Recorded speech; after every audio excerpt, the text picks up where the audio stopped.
la deuxième conférence de notre fonds de dotation ALIA. Donc, ça va devenir une institution, hein, toutes les 6 semaines, une petite conférence avec des sujets vraiment très variés et qui tournent autour de notre projet Apogée qui fait une place d'honneur aux seniors de l'Albanais. Aujourd'hui, on va parler d'intergénérationnel. Alors, on sait que c'est des liens super importants qui sont très très forts et qui doivent nous porter aujourd'hui sur l'accompagnement de nos seniors. Donc, nous avons le grand plaisir d'accueillir Lucas Andelberg, qui est donc pédagogue et fondateur de Pontem. Alors, je le laisserai bien évidemment expliquer ce qu'est Pontem, ce qu'est cette belle association qu'on a découvert il y a au cours de l'été. Et on est vraiment ravis de pouvoir faire ces liens. Parce que vous le savez, Alia, en patois au savoyard, ça veut dire les alliés. Et avec notre fonds de dotation, notre vocation, c'est en tout cas celle qu'on s'est donnée avec Martine, Manon et moi au sein de notre fonds, c'est de créer des liens entre les différentes personnes et notamment avec ce projet Apogée, avec nos seniors. Donc on a beaucoup d'actions qui sont en place. Si vous avez laissé vos adresses mail, vous verrez et vous avez déjà vu les communications qui nous sont faites par Manon. Donc, elle prendra la parole à la fin de la conférence pour vous expliquer nos derniers projets, hein, parce que ça bouillonne beaucoup. Hein. On fait beaucoup de brainstorming et on a beaucoup d'idées, parce que quand on commence à s'intéresser à un sujet comme celui de l'accompagnement des seniors, il y a vraiment beaucoup de choses à faire et c'est super intéressant. On est des passionnés. Donc, je n'en dis pas plus et je laisse la parole à Lucas pour cette belle intervention sur l'intergénérationnel, c'est difficile à dire, un enjeu de société. Bon, bonjour tout le monde. Vous allez bien? Ça va, vous m'entendez? C'est mieux avec le micro? C'est comment? Avec, c'est bien? Ok. Le micro? Du coup, je le garde pour toutes les raisons. Ça marche, c'est noté. Avant de démarrer, de me présenter, de vous expliquer un peu plus ce dont on va parler aujourd'hui. Déjà, vous remercier d'être là, premièrement, parce que sinon, je parle devant personne, quoi, donc ça n'a pas trop d'utilité, finalement. Et puis, évidemment, remercier toutes les personnes qui travaillent au sein de la Fondation Alia, hein, qui sont bien représentées aujourd'hui, et en particulier Manon, avec qui on discute au quotidien quasiment, hein, pour mettre en place des projets, et puis notamment celui auquel vous assistez donc à travers cette conférence. Alors, je vais vous en dire un peu plus sur moi, mais juste avant, simplement vous dire que je ne suis pas conférencier. Voilà. Donc déjà, c'est important, voilà. Donc c'est pas mon métier. Donc je suis désolé par avance. Je ne vais pas forcément avoir l'air d'un conférencier, ou je ne vais pas vous raconter des trucs comme vous pouvez voir des fois dans des conférences à la télé. Moi, mon métier, il est complètement ailleurs. Il se passe très rarement sur scène. Très rarement dans ces conditions, très rarement face à des personnes qui m'écoutent aussi calmement et distinctement que vous actuellement. Moi, mon métier, vous l'avez compris, c'est être pédagogue. Alors, qu'est-ce que ça veut dire? Ça veut dire monter des dispositifs éducatifs qui permettent d'apprendre, tout simplement. Ça peut se faire dans plein de contextes. Maintenant, c'est pas uniquement ça, mon métier. Moi, je viens d'un parcours en sociologie, notamment du travail et des organisations, où en fait, je me suis intéressé à un environnement social, de quelle façon on peut être ensemble pour qu'on apprenne mieux, ou pour qu'on apprenne plus, ou pour qu'on réussisse à produire un effet dans une perspective de transmission. Et suite à ça, j'ai décidé de bifurquer dans une autre approche que la sociologie, c'est la pédagogie. Tout simplement parce qu'en parallèle, je travaillais déjà, comme beaucoup d'étudiants, en parallèle de mes études, en fait, j'essaie de gagner un peu ma vie. Donc, je travaillais dans un centre social. Je ne sais pas si ça parle à des gens, ce terme. Vous pouvez me répondre, hein, n'hésitez pas. Ouais, ça vous évoque quelque chose. Un centre social, c'est une structure qu'on appelle globalement d'éducation populaire, qui a vocation à répondre à des problématiques sociales qui sont bien spécifiques sur un territoire. Et donc, je passais mes journées entre aller à l'université, apprendre la sociologie, et puis à d'autres moments, comme à la fac, on n'a pas beaucoup d'heures, à d'autres moments, j'étais sur le terrain auprès de différents publics en banlieue parisienne. Parce que moi, je n'ai pas grandi en région Auvergne-Rhône-Alpes. J'ai grandi dans une banlieue parisienne. Et donc, je travaillais dans ce centre social. Et donc, j'avais à la fois un pied dans la dimension académique et puis un pied sur le terrain très tôt. J'ai commencé juste après le bac, donc j'avais tout juste 18 ans. J'en ai 37 actuellement, donc voilà, ça commence à remonter un peu. Pourquoi je vous dis ça? C'est parce que finalement, mon terrain a vachement influencé mon parcours professionnel. En faisant de la sociologie, j'ai réussi à comprendre, en tout cas en partie, comment fonctionnait notre société. En tout cas, d'un point de vue social, on apprend à décrypter certaines choses, à analyser différemment ce qui se passe sous nos yeux. Mais c'est compliqué d'agir en sociologie. La sociologie, elle est si importante parce qu'elle n'agit pas. Elle est importante parce qu'elle permet d'observer, d'analyser, de décrypter, de prendre conscience, mais elle n'est pas là pour agir. Un des principes fondamentaux de la sociologie, c'est la question de la neutralité. En fait, si on commence à agir, si on commence à avoir une action politique, au sens le plus large du terme, notre capacité à observer et analyser de façon la plus neutre possible ce qui se passe devant nous n'est plus la même. Et moi, je n'avais pas envie uniquement d'observer. J'avais envie d'agir. Je le faisais déjà dans le travail, mais j'avais envie de nourrir en fait cette action. Donc j'ai bifurqué de la sociologie à la pédagogie. Il y a une chose qui m'ennuyait, c'est que quand on parle de pédagogie ou quand on parle d'éducation, une des premières choses à laquelle on pense, c'est l'école. Et moi, je détestais l'école. Donc je me suis dit, non mais si je fais de la pédagogie, que je fais de l'éducation, que je me retrouve tous les jours dans une salle de classe, alors que j'ai détesté ça pendant des années, ça va pas aller. Et puis surtout, je me suis rendu compte, en étant à l'école, comme beaucoup d'autres, que l'école, elle reproduisait pas mal d'injustices. Malgré tout ce qu'elle espère pouvoir produire, elle reproduit une quantité d'injustices. Et là, je me suis dit, non, moi, si je dois travailler sur les questions éducatives, j'aimerais que ça serve autre chose. J'aimerais que ça serve à répondre à des problématiques d'inégalité sociale, d'injustice, de violence, d'oppression, de discrimination. Donc je me suis dit, est-ce qu'on peut faire de la pédagogie dans cette perspective? La réponse est oui, sinon j'aurais choisi autre chose. Donc je me suis intéressé à ce qu'on appelle la pédagogie critique et de quelle façon on essaye de produire des dispositifs pédagogiques qui ne reproduisent pas des inégalités, mais qui tentent justement de transformer les choses.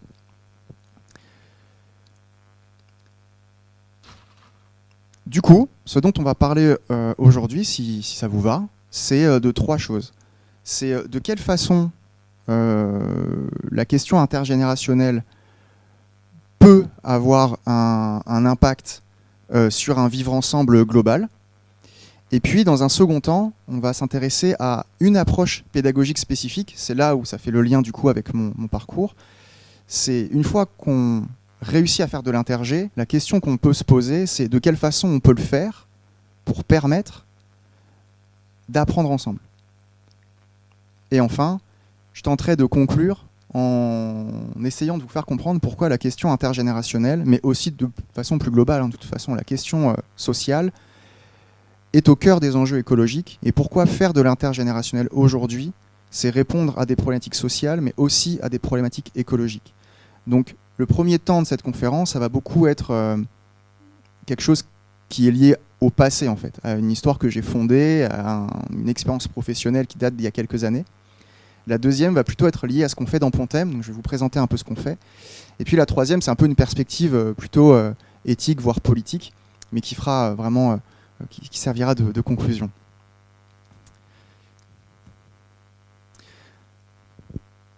Donc pour vous contextualiser, pour que vous puissiez comprendre en fait la genèse de cette vision si particulière de l'intergénérationnel, il faut se repositionner dans un moment précis de l'histoire. Donc moi je vous l'ai dit, j'ai 37 ans, et donc je passe mon bac en 2005. Donc en 2005, je ne sais pas quel âge vous aviez en 2005. Moi, j'avais 17 ans et 10 mois. J'allais avoir 18 ans. Je suis de novembre. Voilà. Ça nous situe un peu là, générationnellement. On est en train de se dire « Ah, il est plus jeune que moi, il est plus vieux, etc. » C'est ça qu'on se dit. Non? Ouais, on se dit ça. Ouais. Je sais que vous vous dites ça. Normal. Donc du coup, moi, j'avais tout juste 18 ans. Et en fait, en 2005, il se passe un événement majeur, en tout cas à mon sens, en France, et plus particulièrement dans les banlieues parisiennes dans lesquelles j'ai grandi. Est-ce que vous avez une idée de ce qui s'est passé en 2005? Ouais, j'ai entendu. Les émeutes, voilà. En 2005, en novembre, donc vraiment à tout juste mes 18 ans, il y a un soulèvement en fait, des banlieues en fait, dans quasiment l'entièreté du pays, mais au départ en banlieue parisienne, suite à un incident, un contrôle de police qui dérape, et au triste décès de 2 jeunes qui... Alors, je ne sais pas si c'est moi, mais si c'est moi, il y a un problème parce que j'ai enlevé le son. Donc je ne sais pas pourquoi ça fait ça. On va tester comme ça, mais je ne sais pas pourquoi ça fait ce bruit, je suis désolé. Du coup, on a ce contrôle de police qui dérape, et on a ces 2 jeunes qui décèdent tristement dans un transformateur électrique suite à une course-poursuite, en gros. Et en fait, ce qui se passe pour moi à ce moment-là, c'est que ces jeunes, ils avaient globalement mon âge, ils vivaient globalement au même endroit que moi, et que moi, tous les week-ends, je les subissais, ces contrôles de police. Les mêmes, quasiment. Sauf que, à la différence de ces jeunes-là, moi, j'étais blanc. Voilà, c'est ça qui se passait. Et moi, je le vivais tous les week-ends, ça. Parce que mes potes, ils étaient racisés, noirs, arabes, la diversité, quoi. Donc finalement, les contrôles de police, c'est pas moi qui les subissais vraiment, c'est eux. Sauf que moi, j'étais à côté, et donc, du coup, j'y assistais. Et je me suis dit, pas grand-chose, c'était mes potes, en fait, qui subissaient un contrôle de police qui dérape. Donc si je vous dis tout ça, c'est pour vous dire que lorsqu'on commence à agir, juste 1 an après, dans des quartiers populaires en Île-de-France, et qu'on est sensiblement impacté par ces questions, et qu'on est étudiant en sociologie, ça nous donne une certaine façon d'agir. Ça a un impact sur ce qu'on a envie de faire. Et donc moi, ce que j'ai eu envie de faire en arrivant dans les centres sociaux, c'est de travailler la question interculturelle, réussir à réunir les gens, travailler autour de ce qu'on appelait à cette époque-là, ce qu'on appelle encore aujourd'hui comme ça, mais un peu moins, la question du vivre ensemble, la question de la cohésion sociale, la question de l'appropriation territoriale. Sauf que j'arrive à un moment donné de l'histoire de notre pays où il y a un contexte politique très important qui va conduire l'ensemble des acteurs de l'action sociale, comme moi, à devoir travailler différemment. Tout simplement parce qu'il y a un contexte qui nous empêche d'agir. Lorsqu'en 2006, et plus largement derrière en 2007, on cherche à faire de l'interculturel, bien en fait on est confronté tous les jours à un échec. Notre quotidien de travailleurs sociaux, c'est d'être confronté à l'incapacité de produire un effet sur nos publics. La première raison à ça, elle est politique. C'est-à-dire que à ce moment-là, dans la bouche de nos politiques, mais aussi dans les médias, on entendait des choses assez abominables sur la question en fait des banlieues, sur la question des jeunes, sur la question des différences culturelles, des différences religieuses, etc., etc. Et en fait, les politiques nationales, elles ont un impact aussi au niveau local. Et donc finalement, on avait des directives qui tombaient au niveau des politiques locales, qui étaient de faire attention à ce qu'on appelait le communautarisme. Ça vous parle, non ? Ouais, ça vous parle. Donc moi, ce mot, il m'a vachement intéressé, parce qu'en sociologie, on en revient à là, notamment en sociologie des organisations, un des systèmes qui permet de s'organiser de façon le plus organique possible et en ayant des répercussions en termes d'apprentissage les meilleures, c'est le système d'appartenance communautaire. Mais je me dis, tiens, c'est bizarre. Le communautarisme, ça a l'air d'être un vrai fléau, alors que moi, académiquement, c'est juste ce que j'ai envie de réussir à faire, en fait. Créer des communautés, des sentiments d'appartenance qui créent un commun entre nous. Sauf que là, dès qu'on essayait de créer un commun en rapprochant des cultures, en rapprochant des ethnies, en rapprochant des religions, en fait, on était bloqué. On était bloqué parce que les politiques nous disaient non, soit parce qu'on n'arrivait pas à avoir de fonds pour le faire, soit parce qu'on savait très bien que ça allait avoir des répercussions sur notre poste, la vision que les politiques locales auraient de notre structure, et ça devenait extrêmement difficile d'agir. Donc on le faisait de moins en moins. Quand on arrivait à le faire, on était confronté à un deuxième échec, à quelque chose qui était ailleurs, mais qui finalement se répercutait de la même façon. Jusqu'à cette période, alors moi j'étais pas là avant, mais j'écoute les personnes qui étaient là, en fait ça fonctionnait ces projets. Alors c'était pas parfait, mais ça fonctionnait. Et à ce moment-là, avec cette situation politique, les projets interculturels ne fonctionnait plus, ou en tout cas moins bien. Mais avant, il fonctionnait. C'est-à-dire que ça n'a pas jamais marché. Ça a marché. À ce moment-là, ça ne marchait plus pour une autre raison. C'est que les habitants et habitantes se mettaient en posture de défense, se mettaient à se replier sur quelque chose qu'on essayait de leur enlever. Sur le peu de choses qu'elles avaient à revendiquer parfois, quand elles avaient des parcours de précarité, de violence, d'exclusion, une des choses en fait qu'elles avaient qu'on ne pouvait pas leur enlever, c'était leur héritage culturel. Et quand d'un seul coup cet héritage culturel est mis à mal, est stigmatisé, est discriminé, est montré du doigt, etc., eh bien en fait le réflexe des minorités, eh bien, c'est de faire du communautarisme, c'est de se replier. Donc finalement, on avait un espèce de cercle vicieux, on avait un serpent qui se mange la queue, quoi. On avait des politiques qui disent attention au communautarisme, et en même temps, ce discours politique, cette façon de mettre le doigt sur une situation dans des quartiers, créait finalement du communautarisme. Donc on était face à quelque chose d'impossible. On devait créer un vivre ensemble, on devait répondre à des problématiques liées à des replis communautaires, sauf qu'on ne pouvait pas politiquement, et les habitants n'acceptaient plus de la même façon. Alors ça, à illustrer, c'est extrêmement facile. Je pense que toutes les personnes qui ont travaillé un peu dans le social vont pouvoir l'imaginer. Quand on fait de l'animation sociale, quand on fait du travail social dans des territoires comme ça, un des éléments pour travailler l'appartenance culturelle, le partage des richesses culturelles, ça va être le repas. C'est simple, hein, mais partager des repas qui illustrent en fait de culture, de richesses culturelles, etc., c'est un truc qui marche très bien, ça valorise, tout le monde aime partager un repas, etc. Sauf qu'à ce moment-là, quand on le faisait, ce qui se passait, c'était qui fait le meilleur repas, qui fait le meilleur steak tartare, ou qui fait le meilleur couscous, ou qui fait En fait, il y avait quelque chose qui était de l'ordre de non, en fait, ça ne nous intéresse pas de créer un truc en commun entre nous. Ce qu'on veut, c'est réaffirmer quelque chose d'unique, de différenciant. Et finalement, ce qui se crée à cet endroit-là, c'est de la dissociation, c'est de la comparaison, c'est du jugement. Et on ressortait de ces ateliers-là, on ressortait de ces projets avec le sentiment permanent qu'on avait produit l'effet inverse de ce qu'on souhaitait produire. Et quand on fait ce métier-là, et qu'on ressent ça tous les jours, et qu'en plus on se rend compte qu'on n'est pas tout seul, hein, que c'est quelque chose qui se passe, qui se déroule, pas uniquement dans mon centre social, pas uniquement dans ma MJC, mais qui se déroule globalement à ce moment-là, on se sent quand même vachement démuni. Parce que c'est pas un travail qu'on fait pour l'argent, hein, ni pour la gloire. C'est un travail qui est très mal payé, qui est pas confortable. Donc, il fallait qu'on trouve une solution. De toute façon, on n'avait pas trop le choix, quoi.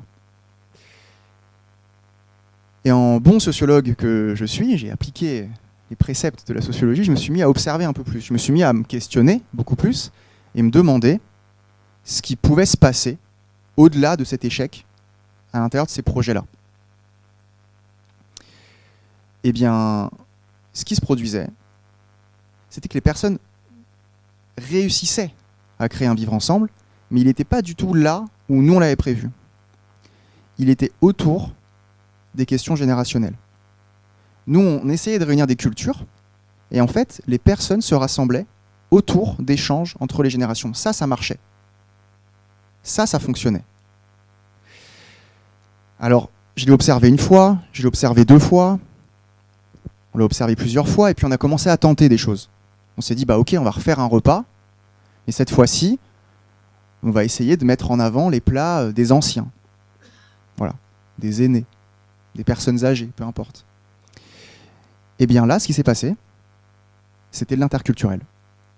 À ce moment-là, ce qui s'est passé, c'est qu'on a fait de l'intergé, et plus personne n'arrivait avec cette envie de démontrer que sa culture, son endroit du monde, faisait le meilleur plat que les autres. Ce qui se passait, c'est que tout le monde avait à cœur de goûter le plat de tout le monde parce qu'il était cuisiné par des anciens. Parce que peu importe de quel endroit on vient, il y a quelque chose dans l'intergénérationnel qui nous rassemble. Il y a quelque chose qui fait que même s'il y a des choses qui nous divisent, il y a des choses qui nous rassemblent. Alors que ce n'est pas toujours évident sur d'autres enjeux de société. La première de ces choses-là, c'est que, globalement, je pense que vous serez d'accord avec moi, mais si ce n'est pas le cas, il faut me le dire, il y a un respect inconditionnel des anciens. pas tout le temps, pas pour chaque personne, mais il y a quelque chose qui se passe. Il n'y a pas un respect inconditionnel pour une culture. Il n'y a pas un respect inconditionnel pour un pays. Par contre, il y a quelque chose qui se passe dans la majorité des cultures dans le monde, c'est un respect des personnes qui étaient là avant nous. Et ça rassemble. Et il y a une deuxième chose, c'est que les personnes qui étaient là avant nous, elles ont globalement toutes l'envie de transmettre. C'est quelque chose qui ne s'explique pas vraiment. Mais je ne sais pas vous, mais moi j'ai rencontré très peu de personnes âgées ou d'aînés qui n'avaient pas du tout envie de transmettre. Alors peut-être des fois elles le disent. Mais finalement, quand elles se retrouvent en situation de pouvoir le faire, en fait elles le font. Il y a quelque chose en fait qui est transcendant. La question intergénérationnelle, elle permet de transcender ce qui peut nous diviser. Et en fait, on s'est dit, ok, on va y aller en fait. On va monter des projets interculturels, intergénérationnels, et puis ça va le faire.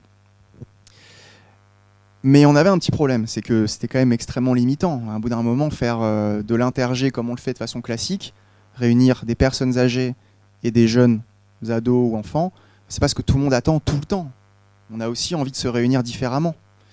Donc on s'est posé la question de qu'est-ce que pouvait être l'intergénérationnel. Et finalement, on s'est rendu compte qu'on avait une vision assez réductrice de l'intergé. L'intergénérationnel, c'est pas réunir, pour caricaturer le trait, les vieux et les jeunes. L'intergénérationnel, c'est réunir l'intégralité des personnes sous le prisme de leur génération. Donc une génération, en fonction de comment on la quantifie, c'est 10 ou 15 ans. Voilà. Donc à partir du moment où on a 10 ans d'écart, on a déjà un travail intergénérationnel qui se produit. Ce qu'on s'est rendu compte en plus de ça, c'est que finalement, ce qui nourrissait le plus les gens, c'est pas forcément la rencontre avec quelqu'un d'un âge extrêmement éloigné d'une autre, mais d'un âge suffisamment éloigné, mais pas trop, pour que la question de l'entrée en relation soit assez simple et produise quand même un effet. Donc moi, personnellement, à ce moment-là, je devais avoir 20 ans. C'est passé un peu de temps quand même, avant de trouver. C'est passé 2 ans. Je me suis dit, voilà, moi je fais beaucoup de musique. Je me suis dit, je vais monter un projet musical. On avait déjà testé ça quelques temps avant. Ça n'avait pas marché. Je me suis dit, ok, je vais le tenter. Je vais remonter un projet musical, mais cette fois-ci, en fait, on va travailler avec des pré-ados, des ados et des étudiants post-bac. Donc en gros, 12-25 ans. Voilà, voilà. Ce qui a l'air de pas grand-chose, mais pour les personnes qui travaillent avec des jeunes, là, entre 12 et 25 ans, il y a un monde. Ça n'a plus rien à voir. Eh bien, ça a fonctionné. Ça a très très bien fonctionné pour exactement les mêmes raisons que celles que je viens d'évoquer. Parce que du coup, les personnes de 12 ans avaient un respect inconditionnel envers les personnes qui avaient 25 ans. Alors je tire le trait là, je caricature un peu, mais c'est pour qu'on se comprenne. Et puis il y avait cette envie relativement naturelle, accompagnée évidemment, des personnes de 20, 22, 25 ans qui avaient des compétences, une expérience, un savoir-faire, d'enseigner aux personnes plus jeunes qu'en avaient l'envie. Donc finalement, on a continué là-dedans en ayant cette vision de l'intergé, non pas uniquement comme quelque chose qui réunit des générations diamétralement opposées en fait, sur le spectre de l'âge, mais avec des différences générationnelles plus ou moins éloignées, plus ou moins grandes. Alors du coup, je me suis posé la question de pourquoi ça marchait. Alors, on a un peu de réponse, mais d'un point de vue sociologique, d'un point de vue social, qu'est-ce qui se produit en fait ? En fait, pour ça, il faut revenir à la source de ce dont on parle. On parle d'organisation, en fait, là. On parle de communauté. C'est de ça dont il s'agit, en vérité. Lorsqu'on travaille sur les communautés, en fait, il y a une chose extrêmement importante à comprendre. C'est que la notion de communauté ne peut pas être utilisée ou utile si on la conjugue au singulier. La communauté, ça n'existe pas, en fait. Tout simplement, en fait, toutes et tous ici, nous sommes l'addition de multiples appartenances communautaires. Nous n'appartenons pas uniquement à une communauté culturelle. Nous n'appartenons pas uniquement à une communauté familiale. Nous n'appartenons pas uniquement à la communauté des personnes qui font du sport, par exemple, ou de la musique. Mais en fait, en fonction du moment et de l'espace dans lequel nous sommes, nos appartenances communautaires vont s'activer ou se désactiver, se potentialiser ou l'inverse. Et en fonction du moment et de l'espace que l'on produit pédagogiquement, on va avoir l'opportunité de potentialiser, de faire apparaître des appartenances communautaires différentes. Si on met l'accent sur la question culturelle, les personnes arrivent avec cette appartenance culturelle, communautaire. Donc elles arrivent en tant que personnes situées dans une communauté culturelle.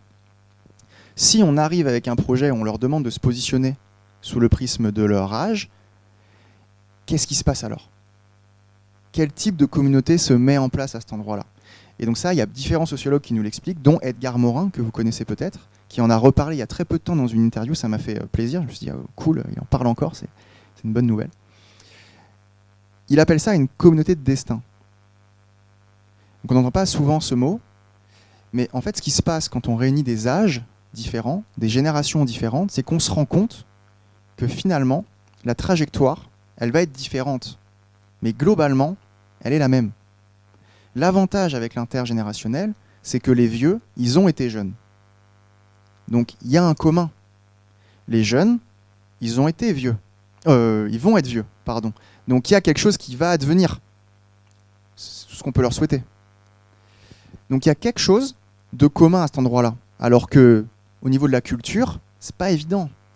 Au niveau du territoire géographique du monde, c'est pas évident. Au niveau de l'appartenance religieuse, de l'appartenance ethnique, et j'en passe, c'est pas évident qu'il y ait un commun au départ. Eh bien là, il existe. Derrière communauté de destin, ça veut dire autre chose. Ça veut dire qu'on prend conscience de quelque chose de l'ordre du vivant.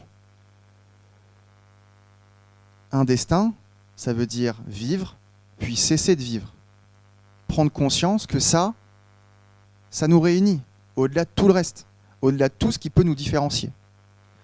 Et en fait, si on active cette dimension, si on active ça, on arrive à faire se rencontrer les gens sous d'autres critères sociaux que ceux qui pourraient apparaître ailleurs. Donc ça, la sociologie nous l'explique, notamment Bourdieu, pour ne citer que lui. En fait, ce qu'on explique en sociologie, c'est que finalement, on ne se rencontre pas vraiment. En tout cas, pas personnellement. Quand on se rencontre, quand on se regarde, là, en fait, c'est tout un tas de critères sociaux en fait, qui se remarquent. On ne se connaît pas. On ne connaît pas nos trajectoires individuelles, personnelles. On ne connaît pas ce qui s'est passé dans nos vies. Par contre, en se regardant, on a des choses qui nous permettent d'avoir un regard socialement situé.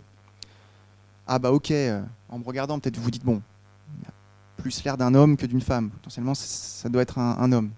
Vous me situez en termes de genre. Vous vous dites, ok, il parle de Bourdieu, peut-être qu'il a des diplômes. Vous me situez culturellement. Vous vous dites, il a grandi en banlieue parisienne, banlieue, peut-être classe moyenne. Vous me situez socialement. Mais en fait, c'est comme ça qu'on se rend compte la plupart du temps. Sauf qu'il y a des choses sur lesquelles on ne pourra pas faire de commun. Si vous me situez en termes d'âge, si je vous dis mon âge, si je me présente en tant que personne âgée, personne qui a un âge, en fait, vous pouvez globalement vous dire, bah moi je serais où à 37 ? Ou moi j'étais où à 37 ? Ou c'est quoi le moment de sa vie ? Qu'est-ce que je ferais moi à ce moment-là ? Ou qu'est-ce que je faisais moi à ce moment-là ? Il y a quelque chose qui permet de se réunir. Et ça, en fait, ça s'appelle la question de l'âge. Donc, la première chose, en fait, c'est que l'intergénérationnel, pour moi, au départ, en tant que travailleur social, c'est un moyen de traiter la question du vivre ensemble. Voilà. En gros, pour moi, l'intergénérationnel, c'est pas un enjeu de société. Au sens, c'est pas un enjeu pour les vieux ou pour les jeunes. C'est un enjeu global.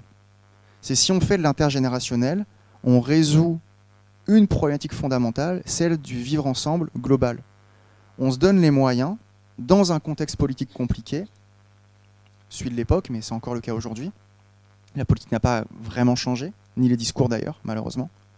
On se donne les moyens d'agir avec plus de force, plus de poids, plus de réussite. Donc moi, en fait, ce que j'ai envie de vous dire, c'est que je vous encourage. Enfin, je veux dire, même si la question de l'âge ne vous intéresse pas, mais que vous avez à agir sur des questions interculturelles, utilisez l'intergénérationnel. Vous verrez, ça marche. C'est pas magique, mais ça marche. Ça lève des freins, ça lève des barrières pour les habitants, pour les politiques, pour tout le monde. Maintenant, une fois qu'on s'est dit ça, ça voudrait dire quoi? Ça veut dire qu'on fait de notre société une société qui se réunit autour de l'âge et uniquement autour de l'âge? C'est bizarre, non? Moi, ça me semble bizarre. En tout cas, je ne sais pas à vous ce que vous en pensez, mais un peu bizarre. On n'est pas que notre âge. Non. Disons que c'est un moyen stratégique. C'est une porte d'entrée. C'est pas suffisant de faire ça. Pour réussir à se rencontrer, il va falloir qu'on passe par un autre moyen. Mais avant de rentrer dedans, juste préciser que pourquoi c'est pas suffisant, parce qu'aujourd'hui, on sait ce que produit une société qui se regarde à travers de son âge. Est-ce que vous avez entendu parler de l'âgisme? Ça vous parle comme terme? Qui n'a jamais entendu ce terme? En levant la main ou enfin un petit signe. Ouais, ok, cool. Là, vous savez ce que c'est le racisme? Vous savez ce que c'est le sexisme? Vous le transposez avec l'âge, c'est la même chose. C'est-à-dire que c'est tout un système de stigmatisation et de discrimination sous le simple fait que nous avons un âge et qui donne lieu à toute une série de représentations, de jugements et puis derrière de choses concrètes qui vont se dérouler face à nous. Un exemple classique, voilà, les vieux ça radote. Voilà. Donc du coup, quand on est vieux, on se dit bon, faut que je fasse gaffe. Apparemment je radote ou je vais radoter alors quoi. Puis les jeunes, c'est quoi les jeunes? Les jeunes, c'est pas sérieux quoi. On peut pas leur faire confiance, ils sont pas autonomes, toujours sur leur téléphone, etc. Vous voyez ce genre de truc? Voilà. Bon, c'est exactement les mêmes jugements sociaux qu'on pourrait avoir avec les clichés sur les femmes, ou les clichés sur les hommes, ou les clichés sur les arabes, ou les clichés sur qui on veut. Ça produit un effet comme ça. Mais ça, globalement, c'est le problème du fait qu'on ne se rencontre pas, quoi. Du fait qu'on ne se rencontre pas personnellement. Donc en fait, une fois qu'on a mis en place une stratégie collective, sociale, autour de la question intergénérationnelle, comment est-ce qu'on fait pour réussir à passer au-delà de la question des représentations et des jugements qu'on pourrait avoir sur l'âge des gens? Avant de poursuivre, je vais vous faire écouter un petit extrait. Alors, il y en a qui l'ont entendu, ce qui s'est allumé pendant qu'on était dehors, mais je vais vous le refaire écouter quand même.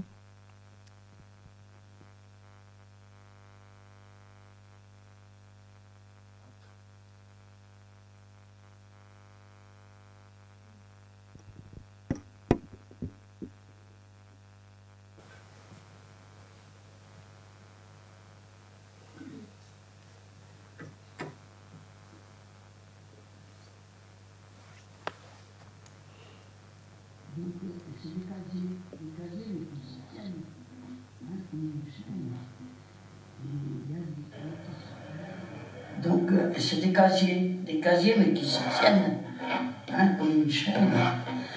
Et il y a le tissu, on met le tissu, et ça va d'une personne à une autre, comme ça. Donc, nous les jeunes, une minute, disons 1 minute 60, pour nous c'était rien du tout. Nous étions, on y allait. Mais au fur et à mesure qu'on avançait dans la chaîne, les gens n'étaient pas les mêmes, n'avaient pas le même âge, et c'était pas le même travail. Donc ça devenait pour eux beaucoup plus astreignant. Et ça se terminait, à cette époque-là, les femmes elles travaillaient encore, elles cousaient encore à la main. Alors, comment? Voilà comment. Moi, je réfléchissais et je comprenais. Je disais, mais nous, à la machine, on peut le faire. Et moi, comme je connaissais bien le métier, et j'avais vu mes parents coudre, faire une pièce en 1 minute 60, la main, c'est pas possible. Puis avec l'âge, c'est pas la même chose.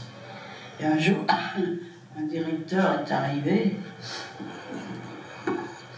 Et puis, je ne sais pas ce qu'il y avait eu, il nous a opposés les uns aux autres, parce que ça ne lui plaisait pas, ça n'allait pas assez vite, je ne sais pas ce qu'il y avait, je ne me souviens plus bien. Et il s'est adressé aux personnes beaucoup plus âgées que nous, presque en les insultant, en les traitant de dire carrément, vous êtes des fainéantes. Vous êtes des fainéantes, regardez, les jeunes y arrivent, pourquoi pas vous? On n'a rien dit, j'ai rien dit. Mais à 1h, quand on a repris le travail, ce jour-là, j'ai réuni tous les jeunes, on était vraiment des amis. J'ai dit, voilà, moi je ne tolère pas qu'on insulte ces personnes-là. Ça, c'est nos parents, ça pourrait être nos parents, et c'est vrai, ça aurait pu. Alors, tout le monde était d'accord, donc j'ai fait ma première grève. J'ai dit, on ne reprend pas le travail tant que le directeur n'est pas remonté dans l'atelier, c'est ce que c'est. J'avais quand même... J'avais 15 ans. Hein. Et bien ça a marché. Les chefs... Je vais vous donner un peu de contexte. Là, vous venez d'écouter une partie d'un podcast d'une personne qui s'appelle Janine, qui a pas loin de 90 ans aujourd'hui, à l'époque où on a enregistré ce podcast ensemble. Elle avait 85 ans, 84 ans, donc c'était à peu près 5 ans, vous voyez, elle doit avoir 89 ans aujourd'hui. Elle vit dans un EHPAD à Lyon, dans le quartier de Confluence. C'est la première personne que j'ai rencontrée dans le cadre d'émissions de Pontem. C'est la première personne qui a accepté de me raconter des parties de sa vie de façon complètement authentique, comme vous avez sûrement pu vous en rendre compte là en quelques minutes.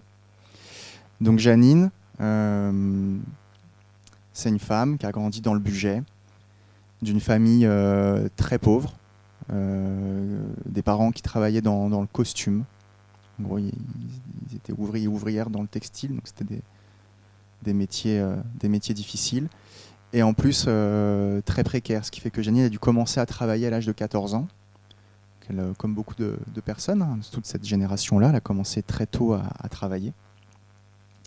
Et en fait, elle raconte à un moment donné là, dans son propos, alors ce podcast il est disponible en libre écoute sur les plateformes, je vais vous expliquer un peu tout ça après, mais pour moi c'est important de vous passer ce passage-là, parce que je pense que vous voyez la différence entre on se raconte des trucs théoriques depuis tout à l'heure, là, et là d'un seul coup il y a un discours qui a absolument rien à voir avec ce que je suis en train de raconter, avec la façon dont je parle, avec ce que je suis en train d'essayer de vous expliquer. Et je suis sûr qu'il s'est passé quelque chose de complètement différent en fait dans votre corps, dans votre tête. Il s'est passé quelque chose qui s'appelle le ressenti. Quand Janine, elle nous raconte un bout de son histoire, du travail à la chaîne et de son engagement pour lutter contre des conditions de travail difficiles des ouvrières dans les années 50 dans la banlieue lyonnaise, on ne peut plus juste comprendre. On est confronté à quelque chose de l'ordre du ressenti. Il y a quelque chose qui se passe, peut-être pas grand-chose, mais il y a quelque chose qui se passe. Janine, ça ne peut plus être une personne âgée de 89 ans. C'est pas possible. C'est pas possible parce que là, on est passé à un autre niveau. On est sorti des questions de critères sociaux, des questions de rôle, de représentation, et en fait, on a plongé dans la trajectoire personnelle de Janine. Et ça a été un constat assez difficile à faire pour un sociologue comme moi, de me dire qu'à un moment donné, le social ne pouvait pas répondre complètement à la question de l'intergénérationnel. Qu'on ne pouvait pas uniquement chercher socialement des conditions propices à l'émergence d'un vivre ensemble à travers des méthodes collectives intergénérationnelles, mais qu'il fallait passer par un autre endroit pour réussir à, plutôt que de se réunir autour de personnes de générations différentes, se réunir en tant que personnes différentes. On sort de la sociologie pour rentrer dans quelque chose de beaucoup plus charnel, de beaucoup plus corporel, de beaucoup plus sensible. Quelque chose qui va venir nous impacter différemment. C'est ce qu'on essaye de faire dans Pontem. On essaye du coup d'agir en faveur d'une société intergénérationnelle. C'est ça en fait notre boulot. Et pour ça, on essaie de faire se rencontrer les générations. Jusque-là, vous ne serez pas surpris. Mais pas de n'importe quelle façon. On essaye de le faire avec une démarche pédagogique qui tente à faire se rencontrer les personnes dans un partage de leur intimité. Tant que possible, essayer de mettre en place des dispositifs, des moments, des espaces qui permettent aux personnes de se rencontrer vraiment, profondément, à travers des choses que seule une personne pourrait raconter, que seule cette personne pourrait raconter. En faisant ça, on a accès à des parcours de vie qui sont plus uniquement le reflet d'un âge, d'un genre, d'une classe sociale, d'une appartenance culturelle. D'un seul coup, on se connecte à quelque chose d'unique, quelque chose qu'on ne peut pas enlever à Janine. Personne ne pourra dire c'est pas ça être vieille, personne ne pourra dire c'est pas ça être une femme, personne ne pourra dire ta culture c'est pas celle que moi je préfère, personne ne pourra dire ta classe sociale ceci ou je ne sais pas quoi d'autre. À un moment donné, la vie de Janine, elle s'impose à nous parce qu'elle l'a vécu dans son corps, elle l'a vécu intimement et elle nous fait un cadeau en fait en nous partageant ça. Ça pour moi, c'est de la pédagogie transformatrice.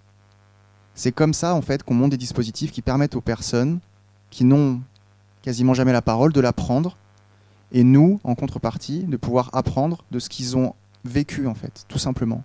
Sans se poser la question de est-ce que c'est suffisant, est-ce que c'est assez bien, est-ce que c'est bien parlé, est-ce qu'elle explique bien, est-ce que ce qu'elle a fait est grandiose. On essaye simplement de se demander qui est Janine, qu'est-ce qu'elle a fait, qu'est-ce qu'elle a à me raconter.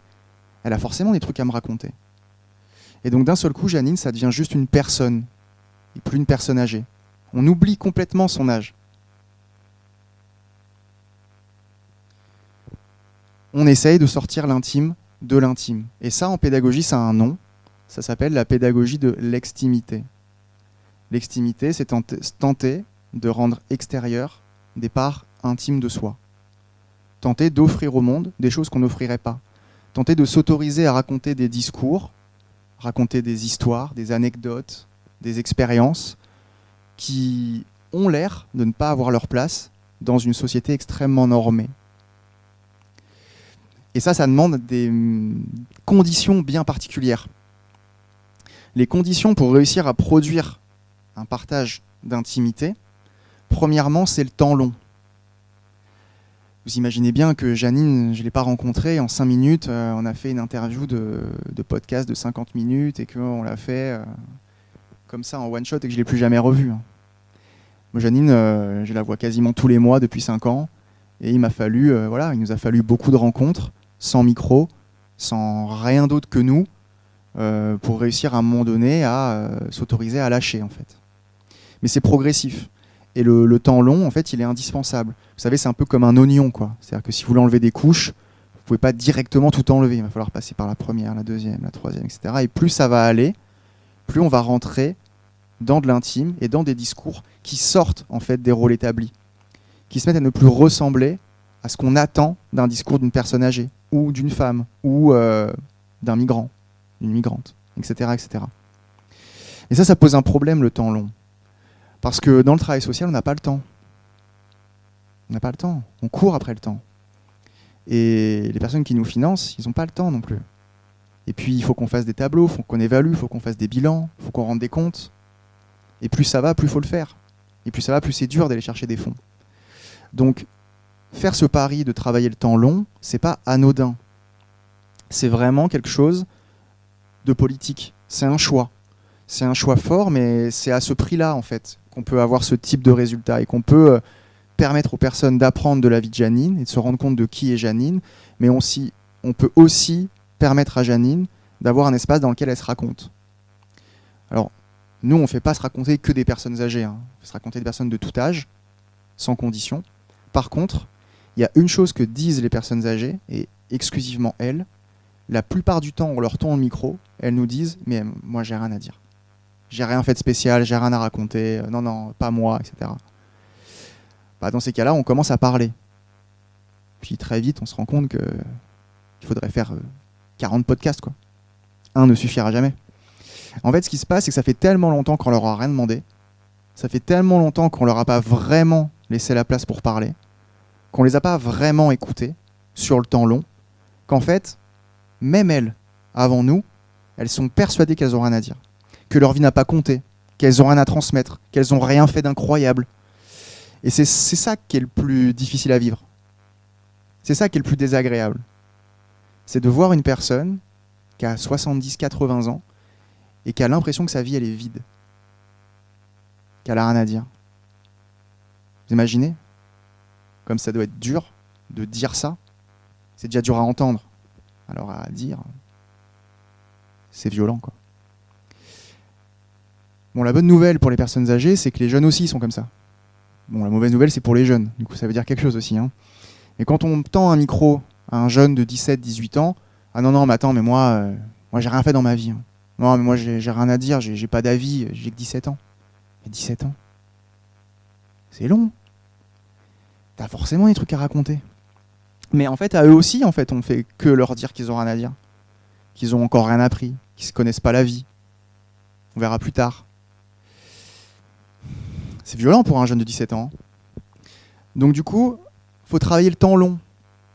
Parce que même eux, en fait, même ces personnes-là qui ont tant le micro et à qui on le tend jamais, je dis le micro, c'est un petit intervieweur, je l'ai ramené, je vous montrerai, c'est un truc, ça vaut pas cher et vous pouvez le faire chez vous, hein. C'est pas compliqué. Mais il faut le faire sur le temps long. Et donc du coup, au bout d'un moment, les personnes finissent par nous rappeler, dire attends, j'ai une autre histoire à te raconter, tu sais pas, en fait j'adore le Vercors, j'ai fait la traversée du Vercors à pied. Je vous parle de Janine encore. Hein, voilà. T'as traversé le Vercors à pied, mais pourquoi tu me l'as pas dit tout de suite ? Pourquoi tu me parles de ton travail ? Tu aurais dû me parler de ta traversée du Vercors. Moi, j'adore la montagne. Et donc, du coup, on a parlé pendant 2 heures du Vercors. Et puis, la fois d'après, elle m'a raconté la vie qu'elle avait eue à tel moment de sa vie, etc., etc. Et puis, on s'arrête plus, quoi. La deuxième condition, après le temps long, c'est le partage. Une personne ne vous racontera rien d'intime si vous ne lui racontez rien d'intime. Ça peut paraître évident, hein, une fois que c'est dit. Mais par contre, c'est pas évident à mettre en place. Parce que, bon, quand on est bénévole, ça peut aller. Mais quand on est travailleur social, une des premières choses qu'on nous enseigne, c'est la distance avec le public. De bien garder son rôle, de ne pas sortir de son rôle, de faire attention, de ne pas trop s'impliquer, de ne pas trop s'engager, etc., etc. Et on vient nous taper sur les doigts si jamais c'est le cas. Là, ça demande autre chose. Ça demande de transgresser. Ça demande de faire l'effort de ne pas respecter les règles. Parce que sinon, on n'y arrivera jamais à ça. Si, en tant que professionnel, dans les centres sociaux, mais je pense aux EHPAD, aux résidences seniors, tout un tas d'endroits en fait, dans lesquels il y a des publics à qui on ne donne jamais la parole et qui ne peuvent jamais raconter des histoires de leur vie, si ces personnes-là ne transgressent pas, ce dont on parle là ne se passera pas. Voilà. Donc on a besoin de montrer aux personnes qui dirigent, qui nous demandent d'agir d'une certaine façon, qu'en fait, elles nous mettent dans une situation qui nous rend impossible le fait de transformer les choses.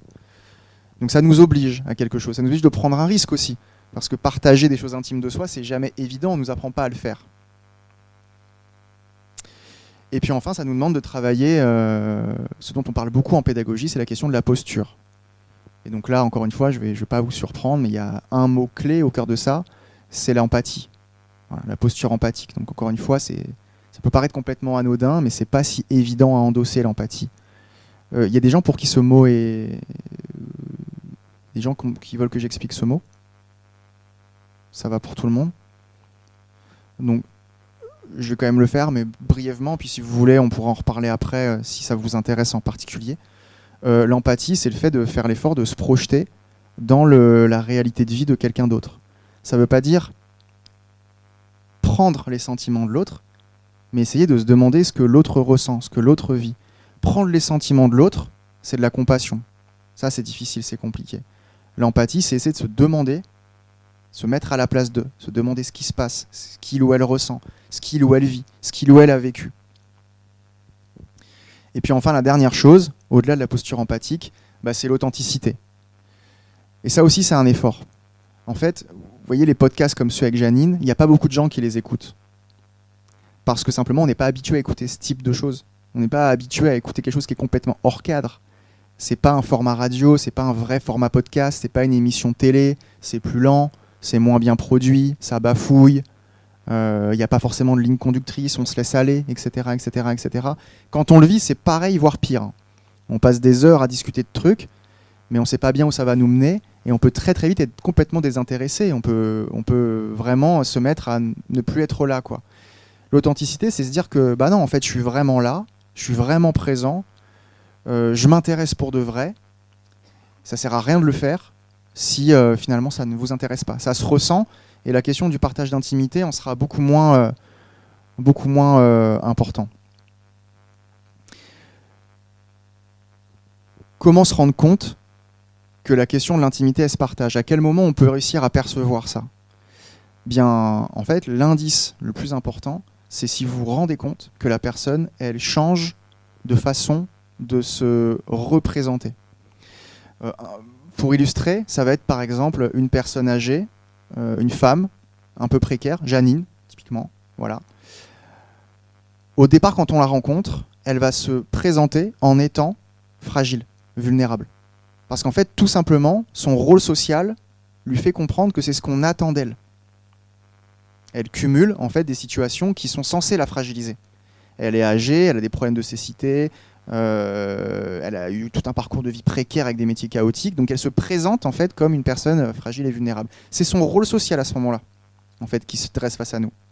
Quand on plonge dans l'intimité, au bout d'un moment, progressivement, Janine va avoir la possibilité, va se sentir en sécurité, en capacité d'exprimer autre chose que ça. Elle va se mettre à raconter des moments de force, des moments où elle s'est sentie puissante, des moments de réussite, des moments qui finalement viennent complexifier la compréhension de ce qu'on attendrait de ces critères sociaux. Quand on en arrive à là, on est globalement assuré qu'on commence à rentrer dans l'intimité de la personne, quand d'un seul coup ça s'efface, progressivement. Ça fait écho à des choses que vous avez vécues ou pas du tout? Il y en a, oui. Trop cool. Bah, c'est top alors. En gros, l'enjeu, c'est de réussir à avoir des modalités d'entrée en relation dans lesquelles on arrête de paraître et on essaye d'être. Mais c'est beaucoup plus dur que ça en a l'air. Tant qu'on cherche à paraître, c'est plus fort que nous. Hein. C'est ce qu'on nous demande au quotidien. Tant qu'on cherche à paraître, on ne plonge pas dans l'intime. On reste finalement l'accumulation de critères sociaux qui nous déterminent, qui s'imposent à nous, qui s'imposent aux autres. Par contre, si on arrive à changer de regard sur les gens, si on arrive à se dire que Janine, c'est pas une personne âgée, mais c'est une personne complexe, avec des trajectoires de vie qu'on ne peut pas imaginer avant d'avoir plongé dans l'intime, si on ne change pas de regard, on ne change pas le monde. Ça restera une personne âgée. Je n'ai pas déconstruit mes préjugés. Elle s'est présentée en tant que personne fragile, personne vulnérable, personne qui ne pouvait pas, personne qui n'avait rien à dire, personne qui ne pouvait pas marcher, personne qui... L'agisme a gagné. C'est ça qui se produit. Si on plonge dans l'intime, profondément, sur le temps long, qu'on essaye de changer de regard progressivement sur l'individu, on change de regard sur plus que l'individu. On se dit, ok, mais si Janine, en tant que personne âgée, femme précaire, elle est en fait beaucoup plus de choses que ça. En fait, c'est que c'est pas que Janine, peut-être. Peut-être, je vais tester avec une autre personne, je vais voir ce qui se passe. Puis on se rend compte que c'est la même chose qui se produit.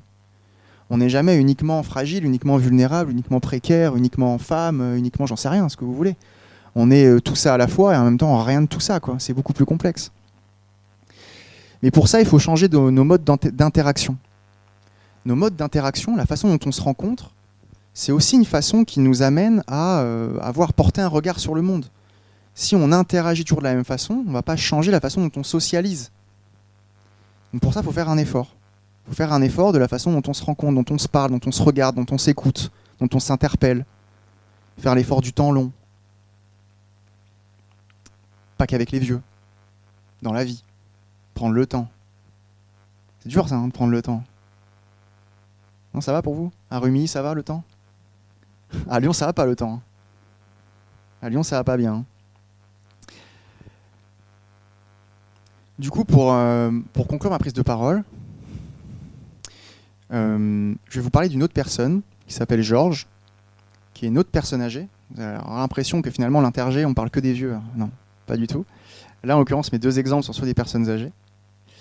Georges, c'est pareil, c'est quelqu'un qui habite à Lyon, dans une résidence senior. Il a 85 ans.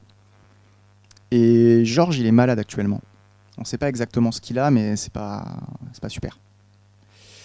Et on a une personne qui, dans Ponthem, qui s'appelle Chloé, qui mène des ateliers tous les mois en fait, dans sa résidence, avec Georges, mais aussi avec d'autres personnes.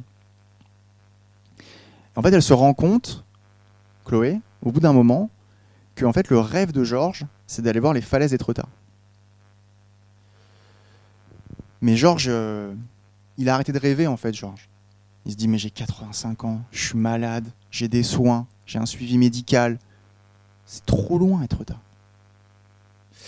Donc déjà, je pense que Chloé elle a dû mettre 2 ans avant de connaître le rêve de Georges. Tellement, il ne voulait pas lui dire, mais peut-être tellement, en fait, il avait juste oublié qu'il en avait un. C'est possible aussi, hein, on ne sait pas vraiment. Le fait est qu'il l'a dit. Maintenant, il y a 2 choses qui se posent comme question. C'est est-ce que, effectivement, Georges, il est trop vieux? Ou est-ce que Georges, en fait, il est juste Georges? Et que finalement, Étretat, c'est pas si loin. En fait, la question qui se pose, c'est que si on continue de regarder les personnes comme des personnes âgées et pas des personnes, on se pose, on va trouver des solutions qui sont en lien avec leur âge.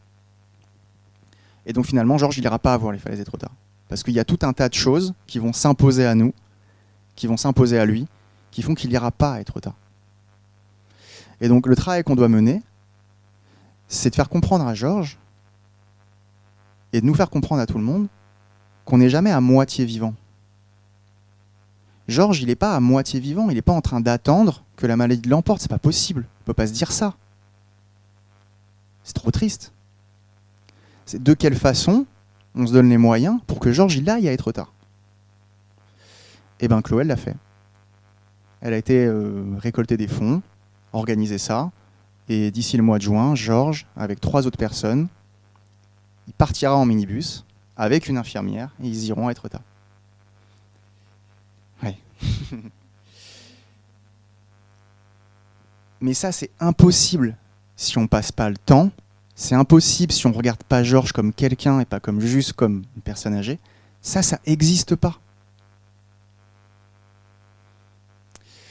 Et en fait, ce qui se passe pour Georges, c'est un peu ce qui se passe avec l'ensemble du vivant en ce moment. Je ne sais pas si vous entendez, le monde est en train de mourir là.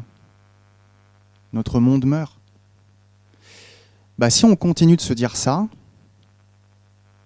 il va mourir. Alors que